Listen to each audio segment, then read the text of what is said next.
Just literally. Yeah. So we have a book to read. It's called How the Grinch Stole Christmas. That's right, folks. And it's gonna be a good doozy. It's gonna be a good one. Give me a second here. We're gonna get everything under control. Just gonna have a good old time. How the Grinch Stole Christmas. So I think I was going to start it off for us, and then someone's just going to take over in a moment as we lose the book or something and destroy it. This did come from the local school system. They do have How the Grinch Stole Christmas available.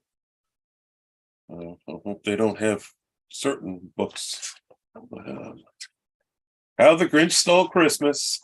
Wait a minute, you were supposed to flush her back normal. I already did. See, look, let me fix it. There you go. Thanks. All right, now that's there. I have no idea why. This might be something new. Who knows? Rainy, hello. Yes, we finished her first book. She did an excellent job. And then we're doing How to Grinch Stole Christmas. Yep, we're about to start, actually. Yeah. Yep, this is a good book by Dr. Seuss. Yep. As you page through the beginning, How the Grinch Stole Christmas. And it says on the inside here, it says it's for Teddy Owens. Okay, I'm a Teddy. Yep. Copyright is 1957, guys, if you didn't know when this book came out. We certainly will, Beetlejuice. So it starts out like this. So every Who down in Whoville likes Christmas a lot. Liked Christmas a lot. But the Grinch, who lived just north of Whoville, are you kidding me? did not. Okay, go ahead. Wait a minute. When do we do that? Let's do it then. But the Grinch, who lived north of Whoville, did not. The Grinch hated Christmas the whole Christmas season. Now, please don't ask why. No one quite knows the reason. It could be his head wasn't screwed on just right. It could be perhaps that his shoes were too tight. But I think that's most likely the reason of all. May have been that his heart were 2 sizes too small. That's right. And there's that famous word. Turn the page. Okay. But whatever the reason, his heart or his shoes, he stood there on Christmas Eve, hating the Who. Staring down from his cave with a sour, grinchy frown at the warm lighted windows below in their town. For he knew every Who down in Whoville he named was busy now hanging a mistletoe wreath. And now hanging their stockings, he snarled with a sneer. Tomorrow is Christmas. It's practically here. Then he growled with his Grinch fingers nervously drumming. I must find some way to stop Christmas from coming. For tomorrow, he knew. All the Who girls and boys will wake bright and early. They rush for their toys, and then, oh, the noise, noise. There's one thing I hated. all the noise, noise, noise, noise.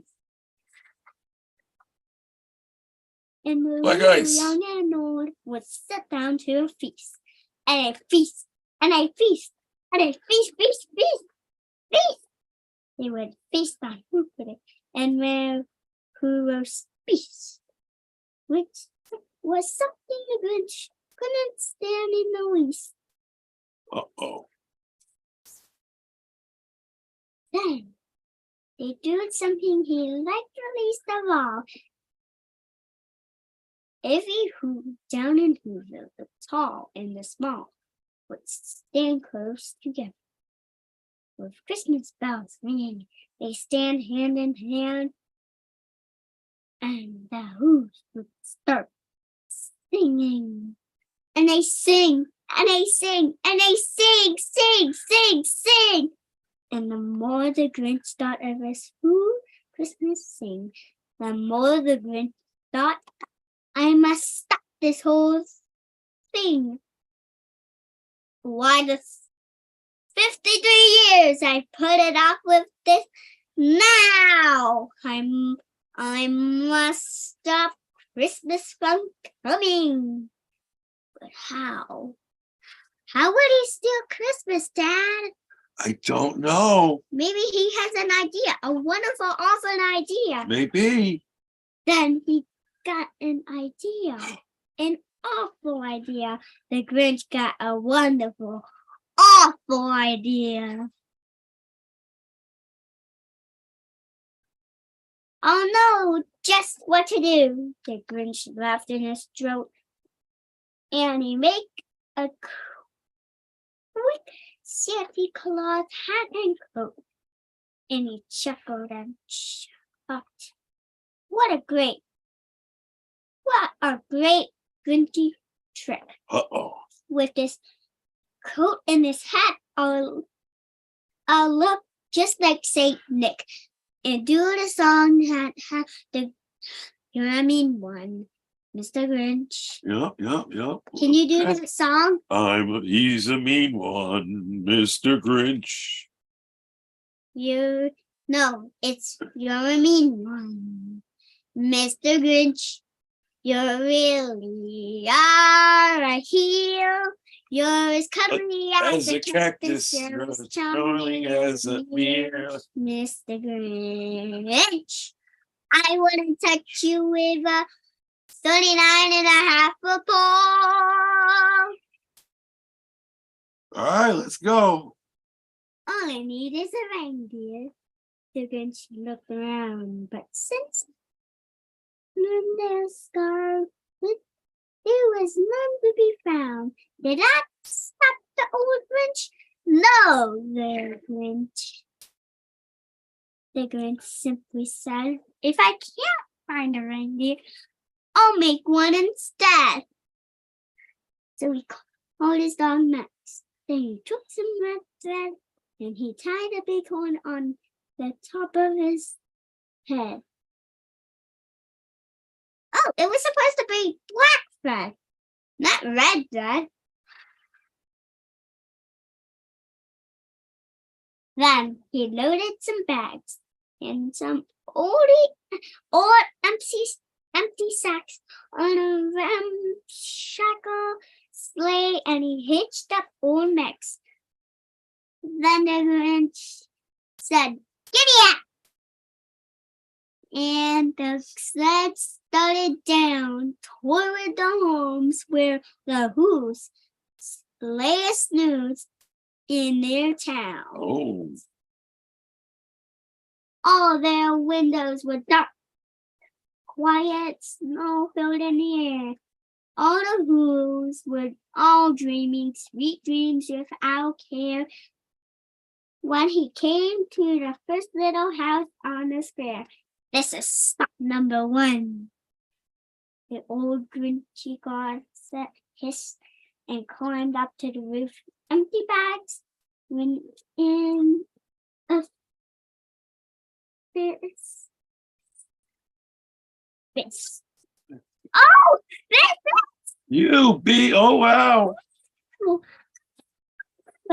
Okay.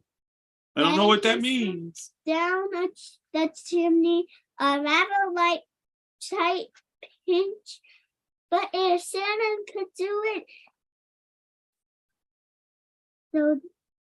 then so could the Grinch. He got stuck only once for a minute or two. Then For a moment. for a moment no. or two, he stuck his head out from the fireplace flue where the Who stockings all hung in a row. These stockings are the first things to go.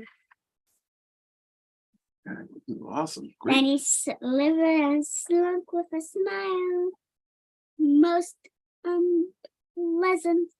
All around the room, he took every present: popguns and bicycles, roller skates, drums, checkerboards, dresser guards, popcorns, and plums. And he stuffed them in bags. Then the Grinch very nimbly stuffed all the bags one by one up to the chimney. Then he slunk into the icebox. He took some hoopies. He took the Who pudding. He took the roast beef, and he cleaned out the icebox as quick as a flash. Why that Grinch even took their can of Who hash. Who hash? Yeah, you. Then he stuffed all the fruit up the chimney with a glee. And now, Grinch, I will stuff up the tree. Then Grinch grabbed the tree and he started to shove. When he heard a small sound like the coo of a dove, he turned around fast and he saw a small Who, Cindy Lou who was not more than 2. The Grinch had been caught with this tiny Who daughter who got out of bed, cup of cold water. She stared at the Grinch and said, "Santa Claus, why are you taking our Christmas tree? Why?"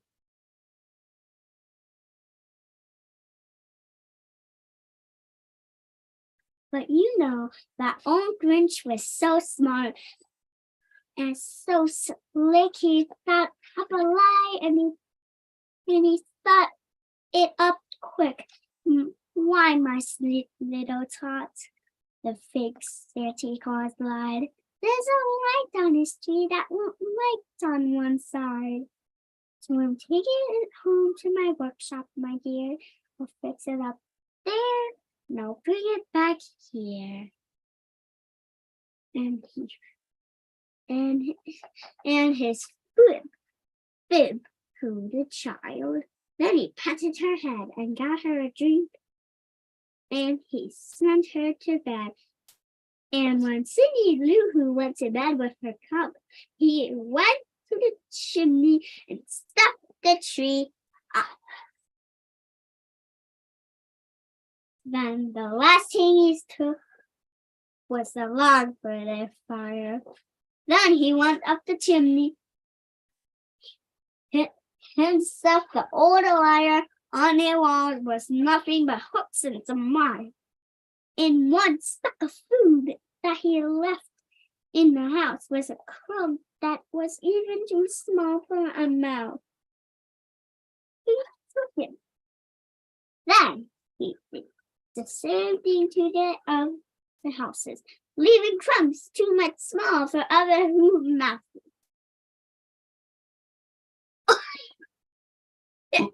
He did this. He did this like I was a magician. Yep.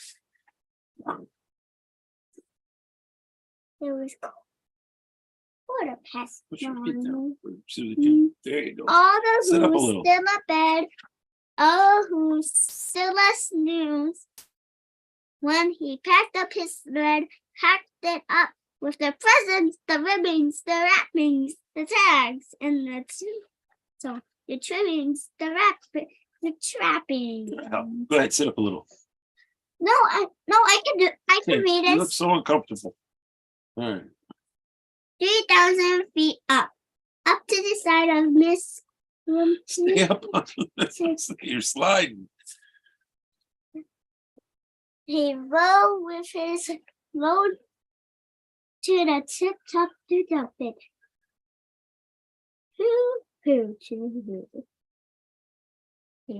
he was grinchily humming. Wishes. They're finding out that no Christmas is coming. They're just waking up. I know just will do. The mouth will hang open just a minute or two. Then the Who's down in Whoville will cry, boo-hoo. That's the news, said the Grinch. That I must listen.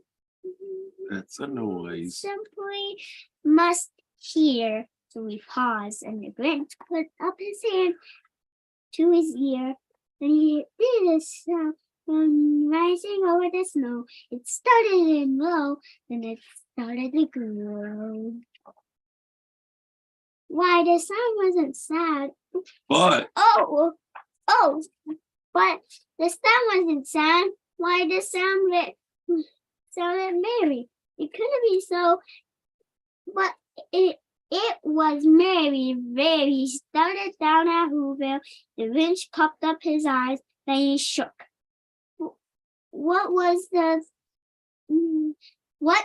he saw was a shocking surprise. Every Who down in Whoville, the tall and the small, was singing without any presents at all. He hadn't stopped Christmas from coming. It came somehow or other. It came just the same. And the Grinch with his Grinch feet ice cold in the snow stood puzzling. How could that be so? It came without ribbons. It came without tags. It just says tags. And he puzzled the other. Puzzler was sore. Then the Grinch thought of something he hadn't before. Maybe Christmas, he thought, doesn't come from a store. Maybe Christmas perhaps means a little bit more. And what happened then? Well, in Whoville, they say that the Grinch's small heart grew 3 sizes that day. In a minute, his heart didn't feel quite so tight. He whizzed with his load through the bright morning light, and he brought back the toys, all the food for the feast, and he himself, the Grinch, carved the roast beast. That's it. The end. That was awesome. You know, you are an awesome reader, and you did a great job. Everybody is so happy. Yeah. That was a lot of words. Thank you. Subscribe, comment down below, and like. Keep going. You're all right. We're still here. Okay, let's see the video. Tell them. Later, dudes. Oh, you have to